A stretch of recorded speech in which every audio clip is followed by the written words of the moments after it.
Chers amis golfeurs, le façonneur de plaisir golfique à votre service. Petit point sur la pré-saison. La pré-saison, cette période qui précède les beaux mois de l'année. On va faire que golfer, matin, midi et soir, semaine et week-end.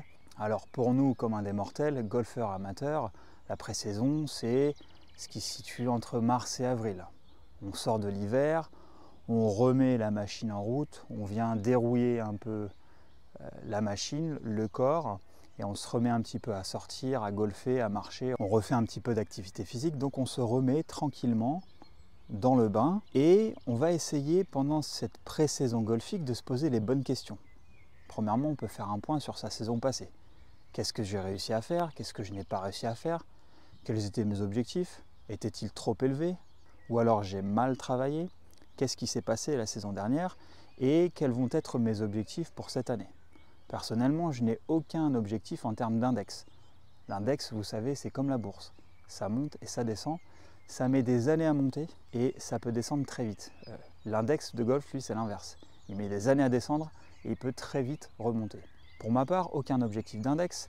Je veux seulement cette année, premièrement, prendre du plaisir, c'est l'objectif. Et deuxièmement, jouer un coup de mieux que ma meilleure carte de l'année dernière. L'année dernière, j'ai joué 83 en compétition officielle. Je vais donc essayer cette année de jouer 82. Et puis l'année prochaine, si j'ai le temps et si les dieux du golf le veulent, je jouerai 81. Et ensuite 81. Et peut-être un jour, j'arriverai à jouer sous les 80. C'est mon objectif personnel sur le long terme. Donc, premier objectif de l'année, prendre du plaisir. Deuxième objectif, jouer un coup de mieux que l'année dernière. Et donc, par conséquent, être un meilleur golfeur par rapport au golfeur que j'étais l'année dernière. C'est l'objectif numéro 1. Je vous donne 3 pistes de travail, 3 axes de travail sur lesquels vous allez pouvoir travailler pendant cette pré-saison. Premièrement, le physique. Deuxièmement, la technique. Et troisièmement, le mental. Alors, le physique, je dirais que tout ce qui est bon pour le corps est bon pour le golf. Peu importe l'activité physique que vous pratiquez, vous allez continuer. Si c'est de la marche, de la course, de la natation, de la musculation, du paddle, du tennis, peu importe. Tout ce qui est bon pour le corps, je le répète, est très bon pour le golf. Les résultats que vous allez obtenir cette année au golf peuvent être résumés dans l'équation suivante. Vous allez avoir, premièrement, la volonté, le désir. Vous allez multiplier ça par le temps que vous allez avoir à disposition et vous allez obtenir les résultats potentiels, les résultats golfiques potentiels de cette nouvelle année, de cette nouvelle saison qui commence. Mes chers amis, petit rappel des fondamentaux du golf. On pratique la technique au practice et une fois sur le parcours, on joue au golf. Extrêmement important. Laissez la technique à l'entraînement avec votre coach, emmagasiner ce nouveau swing si vous faites des modifications de swing pendant cette pré-saison et venez avec ce nouveau swing sur le parcours et sur le parcours, jouez au golf et voyez les résultats. Je vous le rappelle que si vous commencez à penser technique sur le parcours, vous êtes cuit. Très joli chip au passage. Ce n'est pas un de mes points forts, mais je travaille dessus. Alors, je vais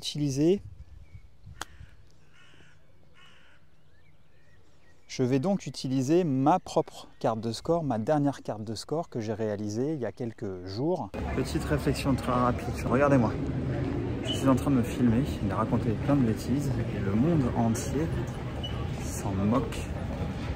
Le monde entier se moque de ma vie. Regardez, les gens continuent, les gens avancent, les gens regardent, les gens mangent, les gens voyagent. Donc si le monde entier, à part vos proches, se fout de votre vie, qu'en penserait-il de votre score de golf? Strictement rien. Le monde entier se fout de votre score de golf. Donc arrêtez de vivre pour le score, vivez pour le jeu de golf. Je joue 86 en compétition officielle, première compétition de l'année. Je n'en attendais strictement rien en termes de score. J'ai juste voulu voir un petit peu où j'en étais. Je prends 8 fairways sur 14, ce qui est extrêmement bien. C'est un de mes points forts. Je prends plutôt beaucoup de fairways et je perds peu de coups depuis les départs. Je n'ai perdu qu'une balle sur le départ, qui ne m'a coûté qu'un seul bogey. Donc au final, je m'en suis plutôt bien sorti. je prends uniquement que 3 greens sur 18 en régulation. C'est un de mes points faibles, mais je le sais, je le connais et je joue avec. Je ne suis pas très long en distance depuis les départs, donc j'ai des seconds coups qui sont plus longs et je travaille justement à essayer de trouver des solutions pour remédier à ce problème. 3 greens sur 18 en régulation, ce qui veut donc dire que j'ai 15 opportunités d'approche putt autour des greens. Puisque je rate 15 greens sur 18, je me laisse donc 15 approches putt autour des greens comme je suis en train de faire actuellement. On est souvent court la plupart du temps puisqu'on sous-estime les distances et on surestime nos capacités avec nos clubs. C'est un des problèmes principaux que j'ai et que je suis en train d'essayer de remédier. Je fais 32 putts et j'ai 2 fois 3 putts. Premier 3 putts, une sous-estimation de la pente.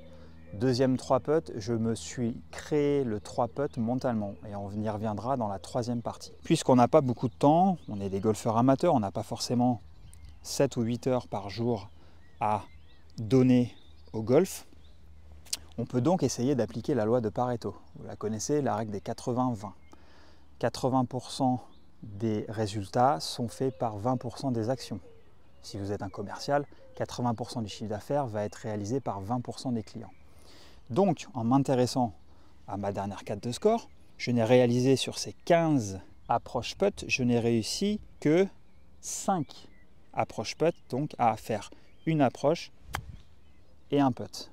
Voilà encore une belle gratte, un de mes défauts que je suis en train d'essayer de corriger.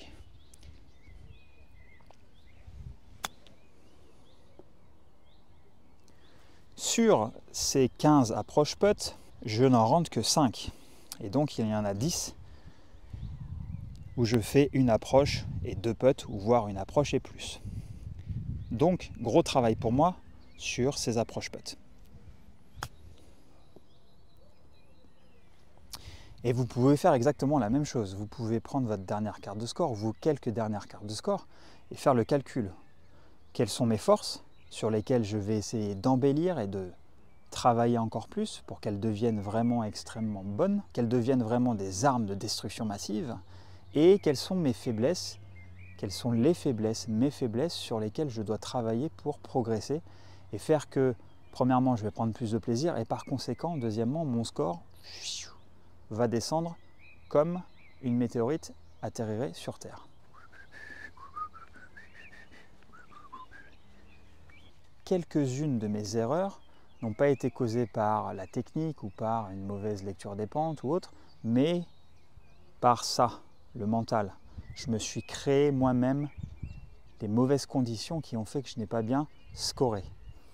C'est donc la troisième piste de réflexion pour cette pré-saison. Essayez de travailler sur le mental. Essayez de développer ce que j'appellerais l'intelligence golfique. Sachez premièrement que l'attitude du golfeur, c'est la traduction physique de son état d'esprit. Un joueur combattant qui en veut, même s'il rate un coup comme je viens de le rater un peu court, il va se dire c'est pas grave. Ça m'est arrivé, ça ne m'arrivera plus, je vais me rattraper au coup suivant.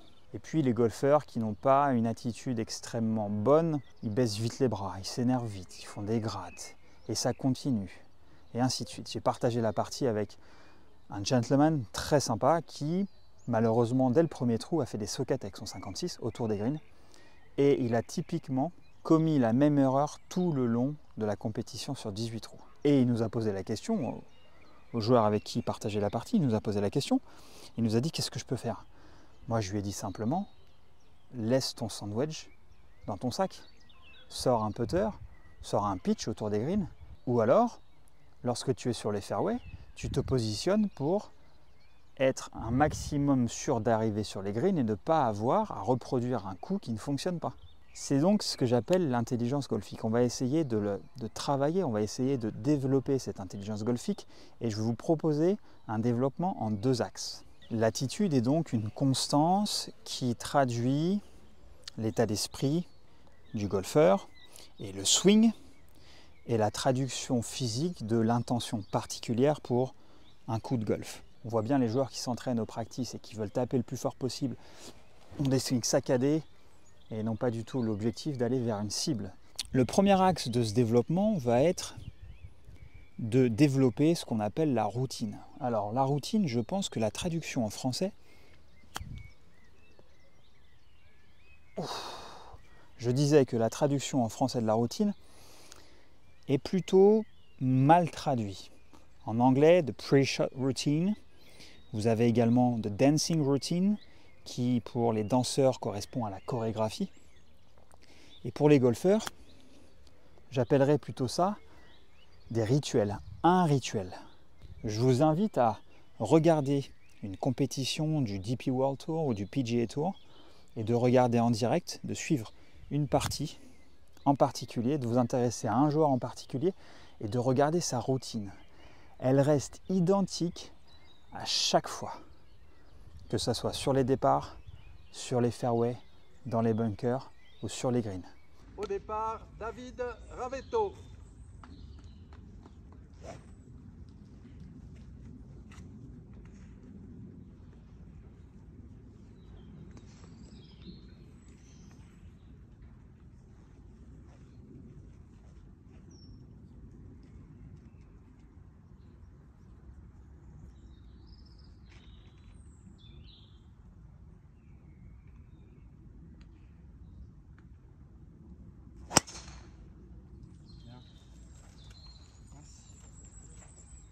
Cette routine, c'est donc un rituel.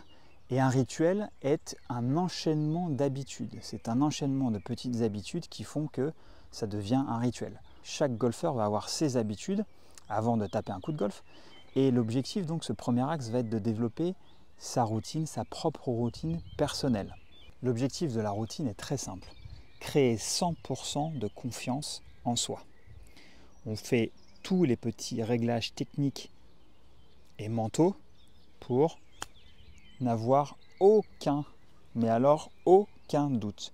Si vous êtes au-dessus de la balle et que vous n'êtes confiant qu'à 99%, qu'il y a le moindre doute sur votre stance, le club choisi, la direction dans laquelle vous allez, le vent ou la balle est mal posée au sol, si donc vous n'avez que 99% de confiance, ça équivaut à n'avoir 0% de confiance. Donc la routine, elle est là pour créer de la confiance. On met tous les doutes de côté et les chances, toutes les chances de notre côté. Rappelez-vous que tout ce qui se passe après l'impact de balle n'est pas contrôlable. Donc la seule chose que vous pouvez contrôler et mettre en place, c'est donc ce rituel d'avant-coup, cette routine. Donc travaillez sur votre routine. Encore une fois, il n'y a pas de marche à suivre spécifique. Votre routine dépend totalement de vous. Quand vous êtes sur les fairways, on peut déjà commencer par regarder comment la balle repose au sol, le lie. Et puis on va prendre en compte les distances. Puis on va prendre en compte les éléments. Et on va essayer d'imaginer une trajectoire et on va y associer un club. Et de là, on peut peut-être derrière la balle faire un petit swing d'essai en direction de la cible. L'objectif est simple, être relâché physiquement, le plus relâché possible. Alors, qui dit relâché dit, j'ai pas non plus envie que mon club, tellement je suis relâché, parte. Et donc relâché sans aucune tension physique, mais concentré à 100% mentalement. C'est ça l'objectif de la routine. Et je vous propose de prendre un instant, si vous le souhaitez, prenez une petite feuille blanche et un stylo, et pensez à votre routine. Qu'est-ce que vous faites exactement avant chaque coup de golf? Détaillez-le, soyez le plus précis possible. Le plus nous serons précis, le plus nous pourrons agir sur cette routine et le plus nous serons confiants et plus nous sommes confiants, meilleurs nous jouerons et meilleurs seront nos scores. Donc prenez un instant pour y réfléchir. Qu'est-ce que vous faites pendant votre routine? Et vous pouvez tout à fait pendant cette pré-saison travailler votre routine à l'entraînement. C'est le meilleur moment pour travailler la routine et essayer de mettre en place une routine si vous n'en avez pas, ou essayer de fluidifier, essayer d'améliorer votre routine pour qu'elle devienne efficace et pour que vous soyez à 100% confiant sur chaque coup de golf, sans exception. Tous les coups de golf, être à 100% dans sa routine et à 100% dans le coup de golf. Je vous donne un exemple typique d'une routine que je pourrais mettre en place ici sur ce genre de petit chip. Premièrement, je vais voir comment la balle repose au sol. Est-ce que je vais avoir le grain contre ou le grain avec? Le grain va donc influencer mon club. Et ensuite, je vais regarder ma trajectoire sur le green. Je sais que la balle va tourner gauche-droite. Le green est très pentu, donc je sais que ça va tourner vraiment gauche-droite. J'imagine donc ici la balle rouler sur le green comme un putt pourrait rouler sur ce green. J'essaie d'observer et de trouver une sensation. J'ai un point de chute. Je sais que c'est le bon club. Je vois la balle rouler. Et je vais juste reproduire ce que j'ai en tête.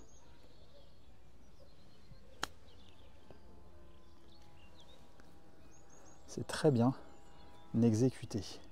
Excellent. Voilà une approche putt de sauver. C'est pas forcément très compliqué, il faut juste prendre un petit peu de temps, être conscient et développer ce rituel, cette routine avant un coup de golf. Et le deuxième axe sur lequel nous allons pouvoir travailler sur ce mental et donc développer cette intelligence golfique va être un espèce de grand nettoyage.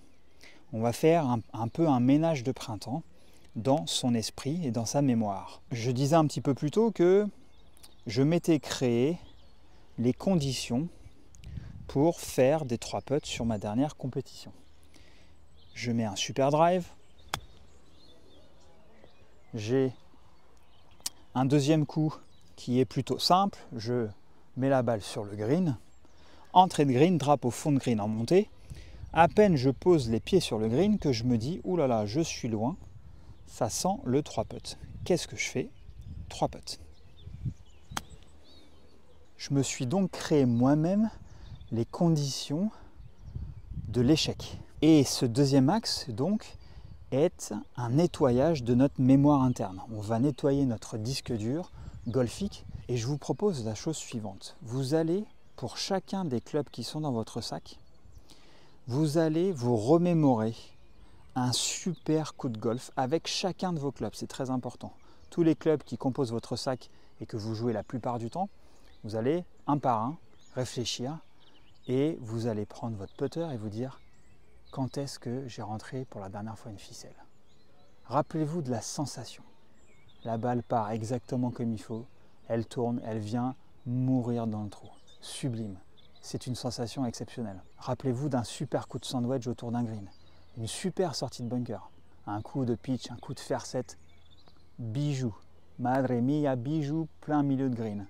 Un drive, en draw ou en fade bien contrôlé, bien maîtrisé, qui roule et qui avance. Nous allons donc nous remémorer uniquement les bons coups de golf et nous allons faire abstraction de tous les mauvais coups de golf. Les grattes autour des greens n'ont jamais existé. Les 3 putts n'ont jamais existé. Les slices au driver n'ont jamais existé. Et de ce fait, nous allons donc passer dans un cercle vertueux, un cercle golfique vertueux, et on va développer une mémoire golfique positive. On met de côté tout le négatif et on se concentre uniquement sur le positif. Et rappelez-vous que si vous avez avec chacun de vos clubs réussi à faire des coups exceptionnels, si vous avez réussi à le faire dans le passé, vous réussirez dans cette future saison golfique 2025. C'est tout le mal que je vous souhaite. Bon golf à tous.